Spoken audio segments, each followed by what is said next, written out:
ಅಂತಕ್ಕಂಥದ್ದು ನನ್ನ ಭಾವನೆ. ಕಳೆದ ವಿಧಾನಸಭಾ ಚುನಾವಣೆಯಲ್ಲಿ ನೀವೆಲ್ಲರೂ ಕೂಡ ಹಿರಿಯರಾದಂಥ ಶಾಮನೂರು ಶಿವಶಂಕರಪ್ಪನವರನ್ನ ಆಯ್ಕೆ ಮಾಡಿದ್ರಿ. ಅವರು ಮಧ್ಯದಲ್ಲೇ ನಿಧನ ಆದರಿಂದ ಅವ್ರ ಜಾಗ ಖಾಲಿ ಆಯಿತು. ಖಾಲಿ ಜಾಗವನ್ನು ಕಾನೂನು ರೀತಿಯ ಭರ್ತಿ ಮಾಡಬೇಕಾಗಿರ್ತಕ್ಕಂಥದ್ದು ಅತ್ಯಂತ ಅಗತ್ಯ. ಆ ಜಾಗವನ್ನು ಭರ್ತಿ ಮಾಡಲಿಕ್ಕೋಸ್ಕರ ಕಾಂಗ್ರೆಸ್ನವರು ಶಿವಶಂಕರಪ್ಪನವರ ಮೊಮ್ಮಗ ಸಮರ್ಥ್ ಅವರನ್ನ ಅಭ್ಯರ್ಥಿಯನ್ನಾಗಿ ಆಯ್ಕೆ ಮಾಡಿದ್ದಾರೆ. ಕಾಂಗ್ರೆಸ್ನಲ್ಲಿ ಒಂದು ಪದ್ಧತಿ ಏನಪ್ಪಾ ಅಂತಂದ್ರೆ, ಯಾರೇ ನಿಧನರಾದರೂ ಕೂಡ ಸಾಮಾನ್ಯವಾಗಿ ಅವ್ರ ಮನೆಯವರಿಗೆ ಟಿಕೆಟ್ ಕೊಡೋದು.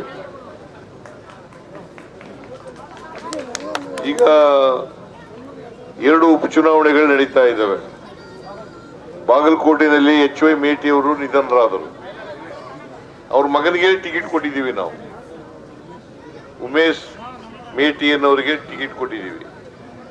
ಇಲ್ಲಿ ಕೂಡ ದಾವಣಗೆರೆಯಲ್ಲಿ ಕೂಡ ಶಿವಶಂಕರಪ್ಪನವರು ನಿಧನರಾದ ಮೇಲೆ ಅವ್ರ ಮೊಮ್ಮಗ ಸಮರ್ಥನ್ ಅವರಿಗೆ ಟಿಕೆಟ್ ಕೊಟ್ಟಿದ್ದೀವಿ.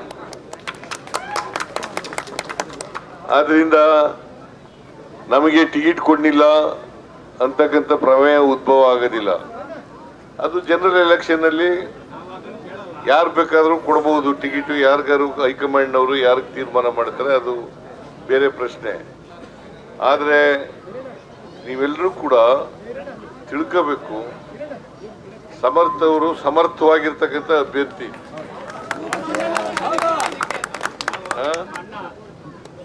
ವಿದ್ಯಾವಂತ ಯುವಕ, ಜನಪರವಾಗಿರ್ತಕ್ಕಂಥ ವ್ಯಕ್ತಿ. ಅದರಿಂದ ಜನರ ಪರವಾಗಿ ಮತ ಹಾಕ್ಬೇಕು. ಜನರ ಪರವಾಗಿ ಯಾರು ಕೆಲಸ ಮಾಡ್ತಾರೆ ಅವ್ರು ಮಾತ್ರ ಜನಪ್ರತಿನಿಧಿಗಳಾಗಬೇಕು ಅಲ್ವಾ? ಜನಪ್ರತಿನಿಧಿ ಅಂದ್ರೆ ಏನು? ಜನಪ್ರತಿನಿಧಿ ಅಂತಂದ್ರೆ ನಿಮ್ ಪರವಾಗಿ ಅಸೆಂಬ್ಲಿನಲ್ಲಿ ಕೆಲಸ ಮಾಡೋರು, ನಿಮ್ ಕ್ಷೇತ್ರದಲ್ಲಿ ಅಭಿವೃದ್ಧಿ ಮಾಡ್ತಕ್ಕಂಥವ್ರು. ಅದನ್ನ ಮಾಡ್ಬೇಕಾದ್ರೆ ಇವ್ರು ಮಾತ್ರ ಸಾಧ್ಯ ಅಂತಕ್ಕಂಥ ಮಾತುಗಳನ್ನ ಹೇಳಲಿಕ್ಕೆ ಬಯಸ್ತಾ ಇದ್ದೀವಿ. ನಾವು ಕಾಂಗ್ರೆಸ್ ಪಕ್ಷ ಇನ್ನ ಸರ್ಕಾರ ಇದೆಯಲ್ಲ, ಇನ್ನ 2 ವರ್ಷ ಇರ್ತದೆ. 2 ವರ್ಷದವರೆಗೆ ಇವರೇ ನಿಮ್ಮ ಪ್ರತಿನಿಧಿಯಾಗಿರ್ತಾರೆ.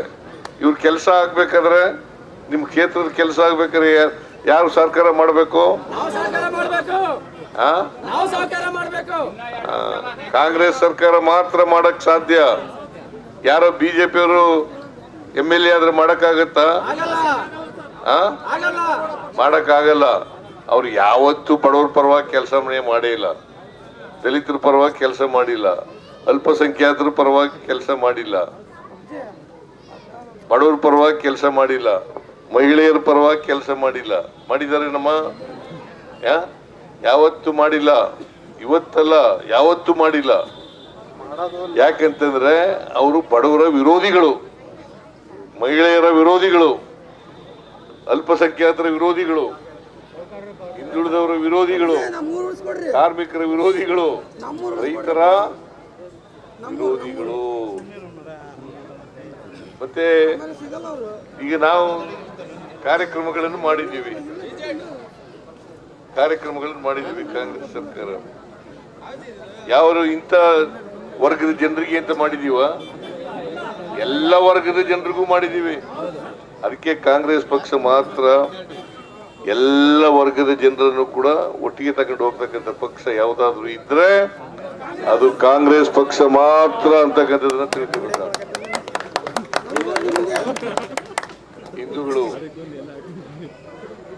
ಮುಸಲ್ಮಾನರು, ಕ್ರಿಶ್ಚಿಯನ್ರು, ಬೌದ್ಧರು, ಸಿಖ್ರು, ಜೈನರು ಇವರೆಲ್ಲರನ್ನು ಒಟ್ಟಿಗೆ ತಗೊಂಡು ಹೋಗ್ತಕ್ಕಂಥ ಪಕ್ಷ ಯಾವುದು?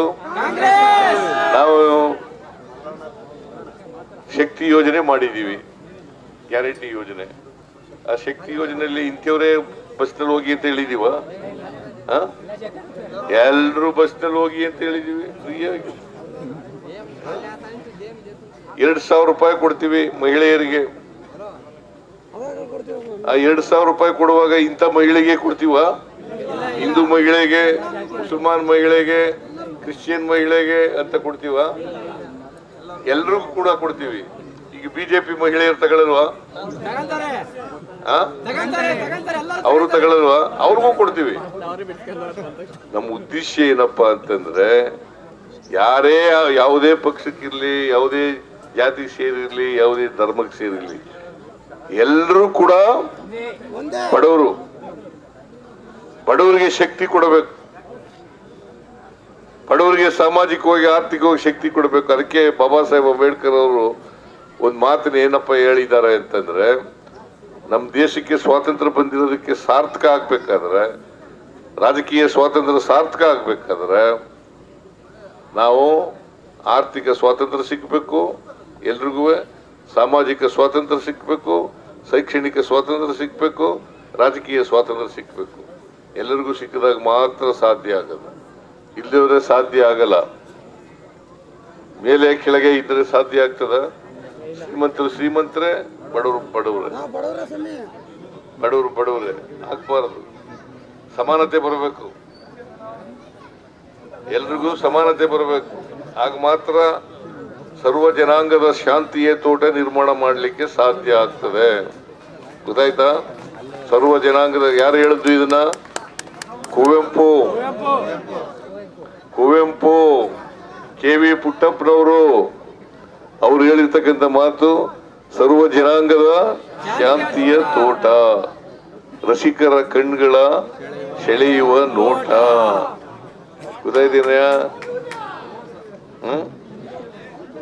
ನಾವು ಬಸವಣ್ಣ, ಬಾಬಾ ಸಾಹೇಬ್ ಅಂಬೇಡ್ಕರ್, ಗಾಂಧೀಜಿ ಅವರು ಹೇಳದಂತೆ ಕೇಳದು. ಬಿಜೆಪಿಯವರು ಗೋಡ್ಸೆ ಹೇಳ್ದ ಕೇಳೋದು.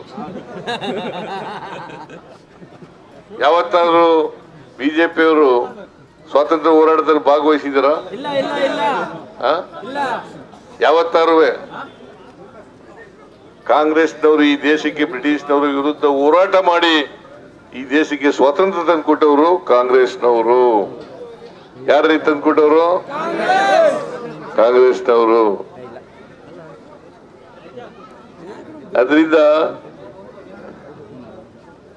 ಬಡವರ ಪರವಾಗಿರ್ತಕ್ಕಂಥ ಪಕ್ಷ ಕಾಂಗ್ರೆಸ್ ಪಕ್ಷ. ನೀವು ಕಾಂಗ್ರೆಸ್ ಪಕ್ಷ ಬೆಂಬಲಿಸಬೇಕಲ್ವಾ?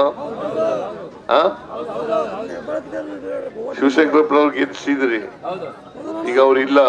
ಅವ್ರ ಆತ್ಮಕ್ಕೆ ಶಾಂತಿ ಸಿಗ್ಬೇಕಾದ್ರೆ ಏನ್ ಮಾಡಬೇಕು? ಸಮರ್ಥ ಅವರನ್ನ ಗೆಲ್ಲಿಸಬೇಕು, ವಿಧಾನಸಭೆಗೆ ಕಳಿಸ್ಕೊಡ್ಬೇಕು. ಅವ್ರ ಜಾಗದಲ್ಲಿ ಸಮರ್ಥ ಅವ್ರನ್ನ ಗೆಲ್ಲಿಸಿ ನೀವು ಕಳಿಸಿದ್ರೆ ಅದು ಸಾಧ್ಯ ಆಗ್ತದೆ. ಅದನ್ನು ಮಾಡಬೇಕು ಅಂತೇಳಿ ನಿಮ್ಮಲ್ಲಿ ಕೇಳಲಿಕ್ಕೋಸ್ಕರ ನಾನು ಬಂದಿದ್ದೇನೆ. ನಾ ಯಾರು ಅಂತ ಗೊತ್ತಾಯ್ತಾ?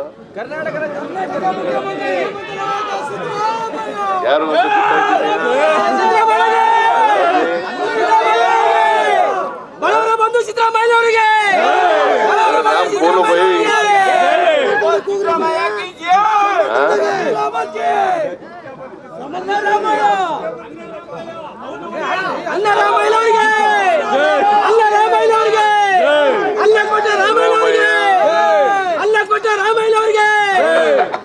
ಸಿದ್ದರಾಮಯ್ಯ, ಅನ್ನರಾಮಯ್ಯ.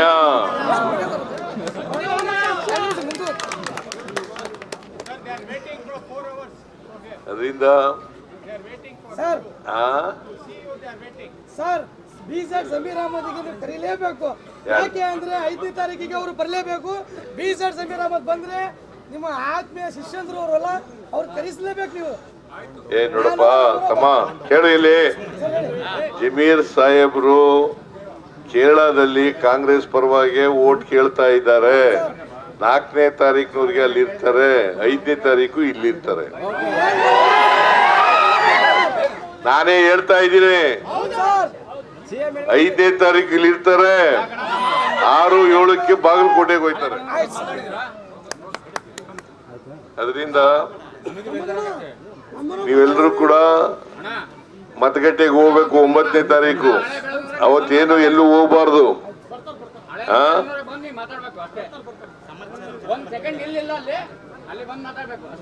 ಎಲ್ಲಿ ನೀವು ಮಾತಾಡ್ರಿ ಅಣ್ಣ ಬಂದು.